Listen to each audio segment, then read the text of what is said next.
Ha venido a hablar de su libro Alejandro Albán, Solo los valientes, ¿cómo se llama? ¿Cómo estás? Bien, gracias. Muchísimas gracias a ti por haber venido y también por haber escrito un libro que efectivamente es solo para los valientes. ¿Por qué surgió? ¿Cómo surgió este libro? Bueno, pues a partir de uno de los sucesos que narro en el libro, pues a mí se me ocurrió el primer germen, digamos, me dije, esto daría para una buena novela autobiográfica. Eso fue unos 3 años antes de empezar a escribirla, 2 o 3 años antes de empezar a escribirla, y después un poco pues aparté la idea, digo, ya lo escribiré, como que no me sentía preparado. Y luego estaba escribiendo un ensayo de otro tema y cada vez le iba metiendo más partes autobiográficas, así como pequeños detallitos, pero con el tiempo pues esas partes autobiográficas estaban comiendo el resto del ensayo. Ya pues tuve que dejar de engañarme a mí mismo y de decir, oye, pues lo que tengo la necesidad de escribir es esto. O sea, que no fue el producto más de una reflexión profunda ni de ningún objetivo, sino simplemente me vino como una necesidad que al final pues tuve que reconocer y ponerme a escribir. Sí, que no fue un voy a escribir mi autobiografía, fue que te fue llevando poco a poco. ¿Y te costó hablar de ti mismo? Pues me está costando más ahora al darme cuenta de que un montón de cosas que he contado, que cuando lo estaba escribiendo. Cuando lo estaba escribiendo realmente yo creo que la novela tiraba de mí y un poco las necesidades que tenía la historia en cada momento pues requerían de mí una sinceridad que no es habitual en mí porque yo no soy una persona muy abierta, pero que creo que sí soy un escritor que es capaz de dar todo por el proyecto en el que está y este proyecto en concreto pues requería pues este tipo de apertura y pues se lo doy y ya está. ¿Qué fue lo que más te costó contar en el libro? Bueno, hay ciertas escenas complicadas, pues incluso hay escenas de contenido sexual, o sea, no muy explícito, pero está ahí. Y claro, esos momentos fueron complicados, pero si no los contaba yo creo que no se entendía tampoco al personaje, no se entendían determinados puntos de giro en la vida que al final te llevan a otro camino, al final te llevan a tomar otras decisiones. Entonces es verdad que si empiezas a censurar y a decir, no, esto mejor me lo guardo, pues la historia se empieza a desbaratar, como que su arquitectura no empieza a no funcionar. Y al final pues tuve que contar todo lo que la historia requería de mí que contase. Hablas de sexo, hablas también de drogas. ¿Qué fue lo más duro de aquella parte de tu vida? Bueno, fueron momentos en los que no creo que tuviese el control de todos los aspectos de mi vida.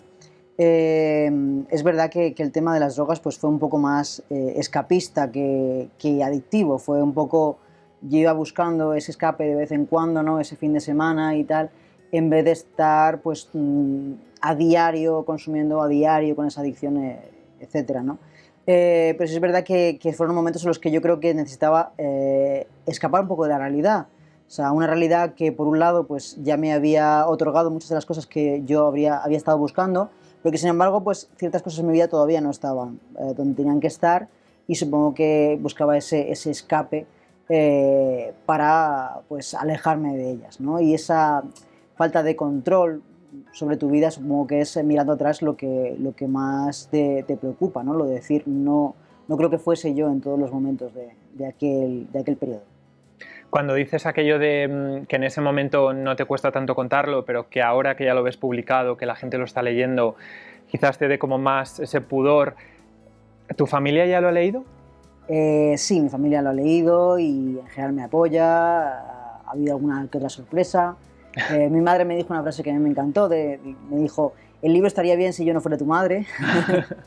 Pero bien, no, la verdad es que tengo el apoyo de mi familia y el apoyo también de mis amigos. He tenido reacciones pues estupendas de la inmensa mayoría de la gente y en ese sentido pues me siento arropado. Y una cosa que me llama la atención, que quizás es todo ese proceso del que hablas, es que durante años tú querías esconder una parte de tu vida y al final esa parte de tu vida es el eje que está aquí.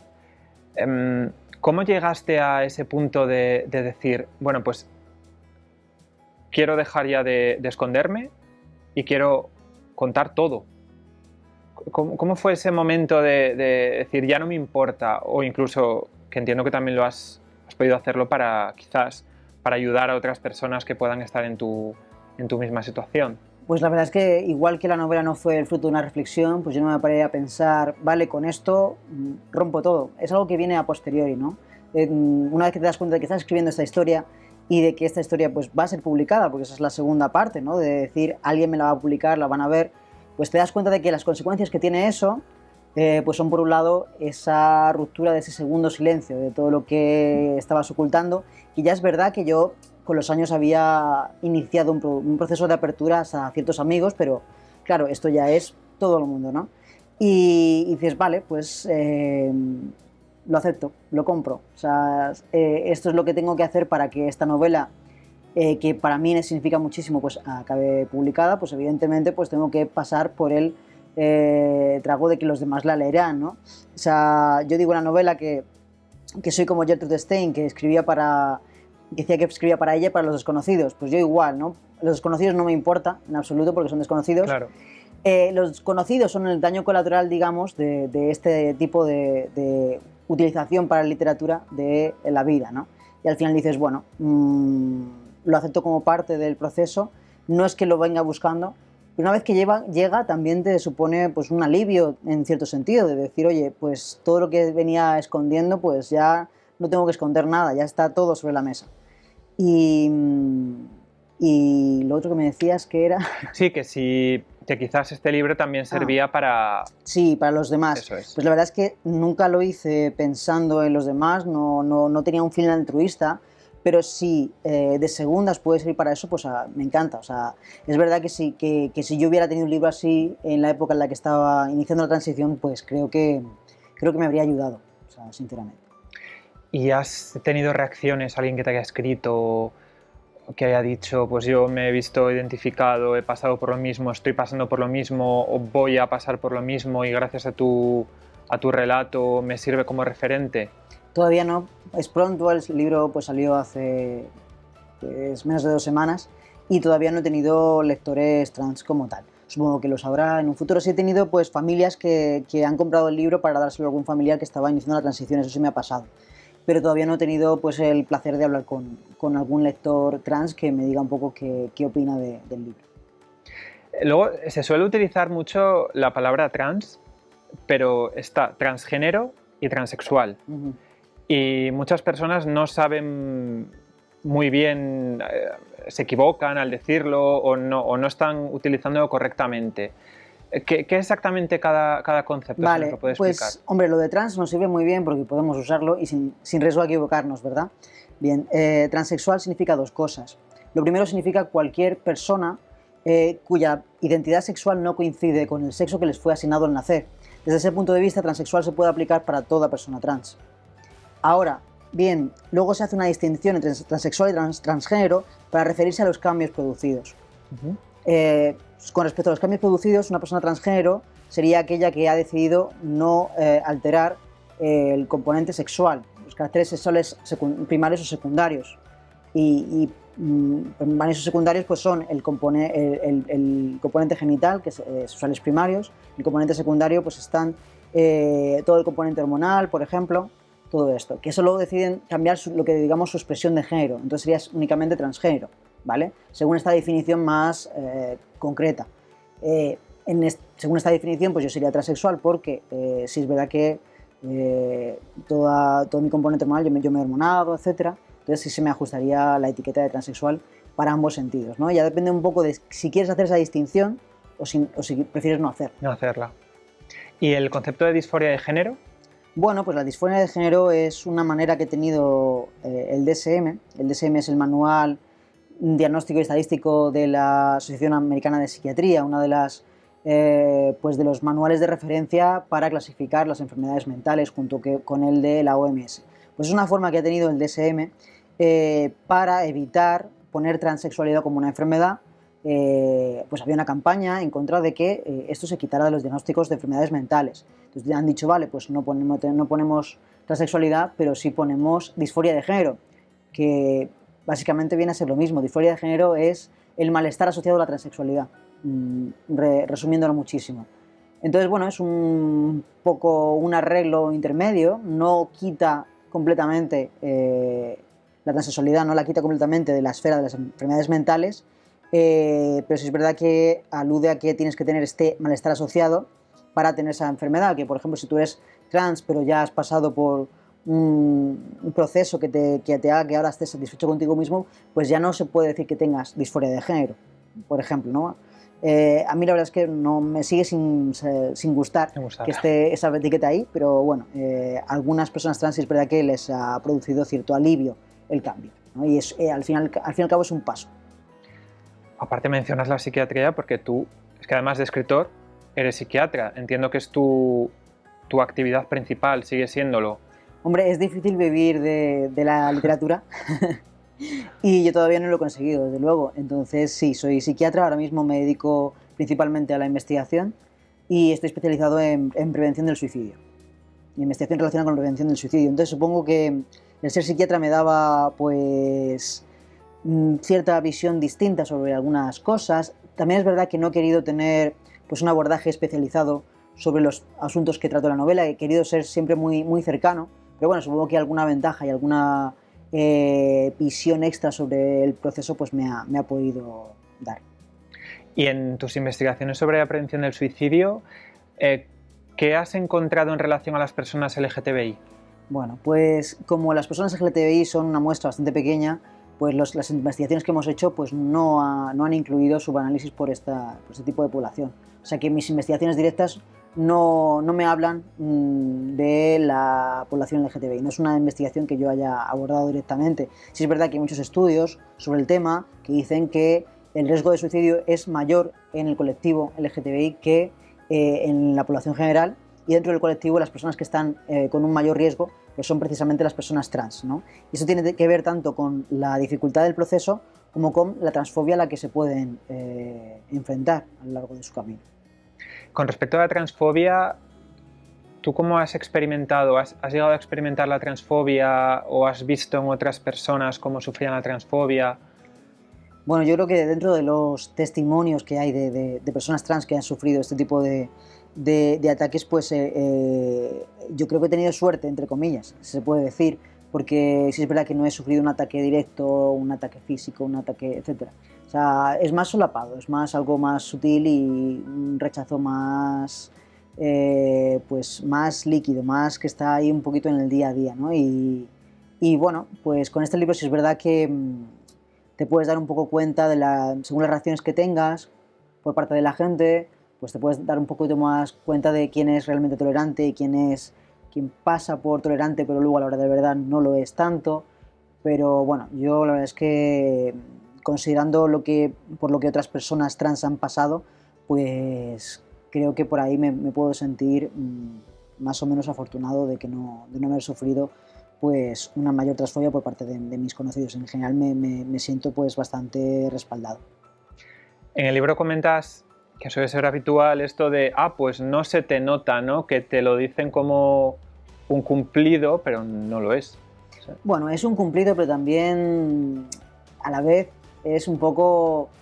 te lo dicen como si fuera un gran cumplido, como dices, es que entiendo que el mayor deseo de tu vida tiene que ser que no se note. Entonces, es verdad que durante algún tiempo ese es el mayor deseo era el mayor deseo de mi vida, ¿no? Pero llega un punto en el que dices, bueno, ¿por qué tiene que esto de ser esto así, ¿no? ¿Por qué tiene que ser tan gran cumplido el hecho de que no se me note que soy trans? ¿Qué hay de malo en ser trans, ¿no? Entonces ahí es un poco cuando das un paso más adelante en tu transición, ¿no? Porque lo primero es romper ese silencio de qué es lo que te está pasando y lo segundo es decir, oye, pues ya me acepto hasta tal medida y ya puedo vivir mi vida con tanta seguridad que me da igual decir soy trans, porque esto no me hace menos hombre, ¿no? También comentas, eso que has dicho ahora me ha recordado una frase del libro que dices que para algunas personas tú nunca serás un hombre. Bueno, yo espero que me equivoque, pero sí es verdad que arrastro un poco de complejo de decir, vale, me van a seguir viendo de la misma manera y es algo a lo que tienes que enfrentarte, ¿no? Tienes que enfrentarte a la posibilidad de que ciertas personas, pues, te consideren de forma distinta por tu condición, pero luego al final dices, bueno, a lo mejor esas personas no me interesan tanto en mi vida como yo creía o no voy a pasar por el aro de seguir fingiendo con tal de que esta persona pues no varíe la imagen que tiene de mí, ¿no? Al final es, oye, pues así es como soy y al final, pues a quien no le guste, pues que se aguante, ¿sabes? ¿Cómo ves la situación de las personas trans en España? Bueno, yo creo que ya hemos avanzado mucho en muchos ámbitos, pero que todavía nos queda camino por recorrer. Todavía, por ejemplo, el acceso al mercado laboral para las personas trans, pues todavía no es tan amplio como nos gustaría, todavía hay diferencias, ¿no? Entre las personas trans y la población general, y tenemos que seguir caminando por pues, la visibilidad, por la normalización de esta situación, ¿no? ¿Y cómo se hace ese camino hacia la visibilidad y la normalización? Bueno, pues creo que esto es una forma de hacerlo, ¿no? El publicar obras relacionadas con esto y el que haya un interés de los medios por este tipo de obras, pues hace mucho por ofrecer pues una imagen alejada de estereotipos de lo que es la transexualidad y ofrecérselos a un amplio público, ¿no? Que no sea únicamente los círculos más cercanos. Yo, por ejemplo, esta novela tenía claro que no quería publicarla en una editorial especializada. Me parece que las editoriales especializadas hacen un trabajo estupendo y les admiro muchísimo, pero también creo que es necesario tener una vocación de llegar a un público amplio si queremos realmente que esto pues, no sea cosa únicamente de... Un poco eso que se dice de la burbuja, ¿no? De la burbuja está todo bien, pero en el momento en el que sales de ella, no. Exacto. Y con respecto a la ley trans, ¿qué opinas de ella? Pues estoy a favor y espero que se apruebe. Bueno, hay artículos que a lo mejor pues, se pueden modificar si no hay manera de aprobarlos. Sé que hay bastante problema con el tema de la edad mínima necesaria para hacer los cambios. A mí me parece muy importante que a los adolescentes se les permita iniciar esa transición de forma temprana, pero ya tenemos que tener en cuenta pues, el marco de la ley en España que rodea a esta ley trans. Pues es verdad que a lo mejor el consentimiento paterno pues es necesario. Yo espero que se pueda incluso aprobar sin esa parte, pero bueno, si tenemos que renunciar a algún que otro aspecto de esta ley, yo espero al menos que la mayoría de artículos de esta ley salgan adelante y que pueda ser realmente un cambio para las personas trans. ¿Y con respecto a lo de la autodeterminación de género? No estoy muy de acuerdo en el término autodeterminación, porque no es algo que se decida, es algo que se dice. O sea, una persona trans no es que elija cuál es su identidad sexual, es que solo nosotros podemos dar testimonio de cuál es esa identidad. Solo nosotros podemos decir cuál es esa identidad. Y una vez que lo hemos dicho, una vez que hemos dado testimonio de eso, pues lo que pedimos, lo que realmente determinamos ahí, lo que decidimos, es que la sociedad se adapte a esta identidad sexual verdadera pues, a través del cambio de documentos, a través del acceso a tratamientos hormonales, etc. O sea que quizá autodeterminación no es lo más acertado desde el punto de vista teórico, pero quizá pues, también pues, sea la fórmula jurídica necesaria para que este cambio pueda producirse. Es como la falsa libre elección que se dice, yo elijo a quién amar, tú no eliges a quién amar, tú amas a quien amas. Entiendo que es así. Quiero decir, tú no estás eligiendo, no, yo elijo, no, es que tú eres como eres y ya está. Es algo que no es fruto de la decisión, igual que la orientación sexual tampoco es fruto de la decisión, ¿no? Entonces, por eso autodeterminación de género, pues quizá no sea lo más exacto, pero bueno, quizá sí sea lo más eficiente en términos legales. O sea que, aunque me gustaría que estuviese expresado de otra manera, tampoco voy a ponerme tiquismiquis, ¿no? Al final lo que cuenta es qué pone en práctica esa ley, qué permite esa ley, ¿no? Entonces, si permite que alguien manifieste su identidad sexual y a raíz de eso pues se cambie todo lo que tenga que cambiarse sin necesidad de tomar ningún tratamiento, porque o sea, no somos nadie para imponer ningún tratamiento, ¿no? Ni para decir necesitas esto, o sea, o esto es lo que te va a hacer a ti hombre o mujer. Pues a mí me parece que merece la pena esa ley, aunque fuese solo por eso, ya merecería la pena, aunque solo fuera por esa parte, ¿no? De prescindir de tiempos de espera, prescindir de tratamientos para poder decir, oye, esta es mi verdadera identidad sexual y necesito que esto quede reflejado en todos mis documentos para empezar también a vivir una vida plena con esa identidad. Con respecto a una parte del feminismo que está en contra de determinados aspectos, ¿tú qué les dirías a esas personas para para que cambien de idea. Yo sinceramente creo que esas personas están cerradas a cambiar de idea.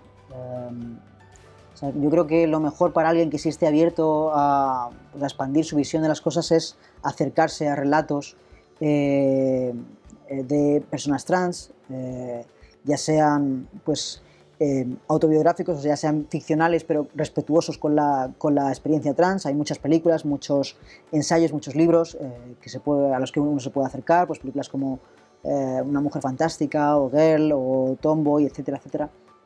Y yo creo que ponerse en la piel de alguien es la forma más eficaz para entender las cosas, más que la teoría. O sea, no sé, la serie Transparent, por ejemplo, o sea, todo eso para que ponerse en la piel, por ejemplo, de las mujeres trans, porque todo está en quina, además de este sector autoproclamado feminista, que para mí el feminismo no es eso, ¿no? Pero para este sector no estamos los hombres trans en su debate, están muy centradas en lo que es las mujeres trans, ¿no? Decían que pues, una de las cosas que dicen es que las mujeres trans borran a las mujeres, pero no dicen nada de que los hombres trans borremos a los hombres, ¿no? Los hombres no están quejándose de nada.